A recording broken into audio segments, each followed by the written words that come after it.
Hey there, you ready to dive into something kind of cool? We're going to be looking at words today, but not just any words that actually work.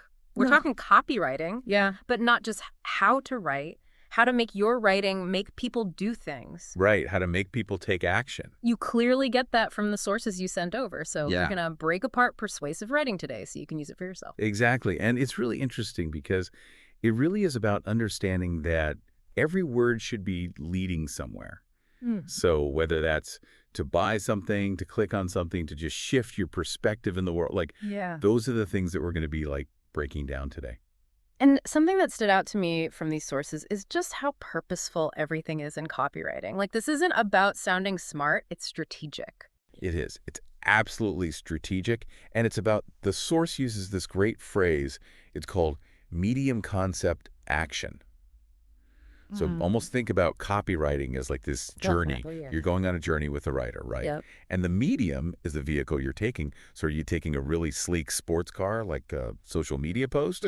Or are we going in a big old SUV? Yeah. That's going to be a long form blog post. Yeah. And then the concept is where you're going. So what idea? Oh, I see. Okay. Are we trying to get across? And the action is what you want people to do when they get there. Do you want them to click, buy, subscribe, you name it?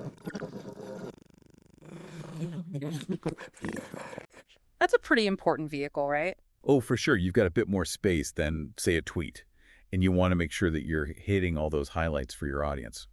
Okay, so the medium here is a website. The concept could be how this company solves a specific problem for their customers, and then the action would be Maybe explore the product pages or sign up for a free trial, contact the sales team.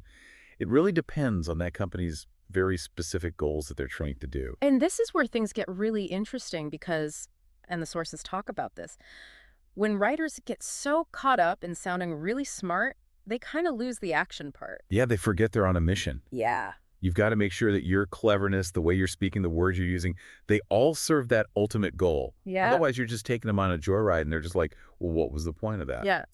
So frustrating for everybody. It's called the over-promising pitfall, right? Yes. Where you get so caught up in the writing and you kind of mislead the reader. Exactly. Yeah. And that's disastrous in the long run. You might get that initial click, you might get that initial purchase, but you haven't delivered on your promise. Yeah. So they're not coming back. They're not trusting you. You lose that trust. You lose that trust. Remember that internet service ad we talked about? The one where the headline was about never having to work again? Oh, yeah. Imagine if the subheading went totally overboard and said oh, you'll become a millionaire. And you'll never have to worry about money again. Yeah, just by using our internet. Right. That's the kind of overselling that just backfires. You might get them initially, but... It's like building a house on sand. It looks good at first, but it's not built to last. Strong copywriting is about finding that balance of being engaging and persuasive. Yes. But also grounded in reality and being honest. So we've established copy needs a clear purpose. Yes. How do you actually structure the words to hit their target? Right. That's where things get even more interesting. Yeah, it's when you think about it's almost like constructing a building. Okay. You need a strong foundation. You need, the structure in place or the whole thing is just going to collapse. So what does that structure look like in copywriting? So the source material highlights this. Really, it's classic, but it's a classic for a reason. Headline, subheading, body text. Okay.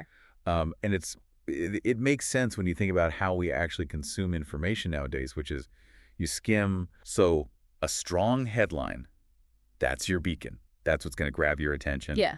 And then that subheading, that's what's going to give you a little bit more information. Okay, should I actually commit to this? Should I go on this journey with them? Or am I just going to, keep scrolling? It's like a movie trailer, right? It's you've got the title that grabs you. Yeah. And then they give you just enough to be okay, I need to know more. But they don't give you the whole plot. Right. And, just like a movie has different types of trailers for different audiences, think like an action-packed thriller versus a romantic comedy. Right. You might need to adapt, how that looks based on where it appears. And speaking of knowing your audience and stuff, the source material makes a good point about keeping usage scenarios in mind. Yes. Usage scenarios. Where are these words appearing? What is the context? Because that matters just as much as what the words actually say. A billboard on the side of the highway, that's going to be a much different approach than, say, a product description on Amazon. Totally. It reminds me, I saw this ad campaign. It was for, I think it was for noise-canceling headphones. Okay. And it was on billboards, like by a really busy intersection. And all it said was, peace at last. Ooh. And it was like, brilliant. That's so good. Because you're just bombarded with noise, you're stressed out, and they're just like, peace at last. And you're like, yes, that's what I need. They tapped into the audience's mindset so well. Yeah. They knew exactly what they were experiencing in that moment. Yeah. And they delivered. Yes. That's copywriting. That's good copywriting. That's knowing your audience. Yeah, and this kind of goes into what the source talks about too. It's like reception mode. So it's like, how is the reader, how are they receiving this information? Are they actively looking for it, or are they just kind of passively scrolling? Right. Like, what are they doing at that time? And that harkens back to the whole medium idea. Yes. Right. Oh, It's yeah. all connected. So imagine you're just scrolling through Instagram or TikTok. You have literally milliseconds to capture somebody's attention. Oh, yeah. So those first couple of lines, that's your hook. It's make or break. Make or break. You got to get them in. But on the other side of the coin, if somebody's like, you know what, I really want to read a long-form article on XYZ, you can be a little bit more, detailed. You can go into it. You can have a little bit more nuance because you know they're already bought in. They already want to be there. So how do you make sure your writing is good in that, couple of milliseconds when they're scrolling and scrolling and scrolling? Right. It really is all about, knowing where your reader is, right? Right. Because if they're just, scrolling and scrolling, you have to grab them. You've got to hook them. You've got to, How do you do that? You've got to, and the source material talks about this a lot. Those first couple of lines, they have to be powerful. Especially now when everybody has the attention span of a goldfish. Yeah. You know what I mean? So you got to be impactful. You've got to...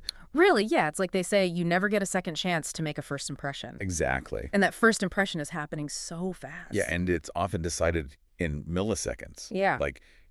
Am I interested or am I not? So you have to be really strategic and almost like a little daring. I like that. With those opening lines. I like that. To really draw somebody in.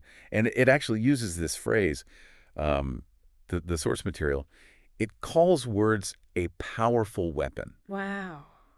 Which, when you think about a powerful weapon, that's crazy. It is powerful because it makes you realize that words can be used for good or for bad. That's true, yeah. So somebody who is a skilled copywriter, yeah, they can use those words to inform, to inspire, to persuade people to do something, hopefully something positive. However, you can use those same techniques. For sure. To manipulate, to deceive, to exploit, and this is really where... It can get kind of dark? It can get a little dark. Yeah. And it's where the source material really emphasizes that copywriters need to have this ethical responsibility. Good point. To wield these words. Yeah. Because it's powerful stuff. And when you start to understand how it works, you start to see it everywhere. It's true. Not just in advertising. Yeah, you see it. In politics, even in our everyday lives, how we talk to one another. That's true. How we persuade our kids to do things. That's a form of copywriting. It is. So it's like you've unlocked this secret code and you're like, oh my goodness, these messages are everywhere. Like the Matrix or something. Yeah.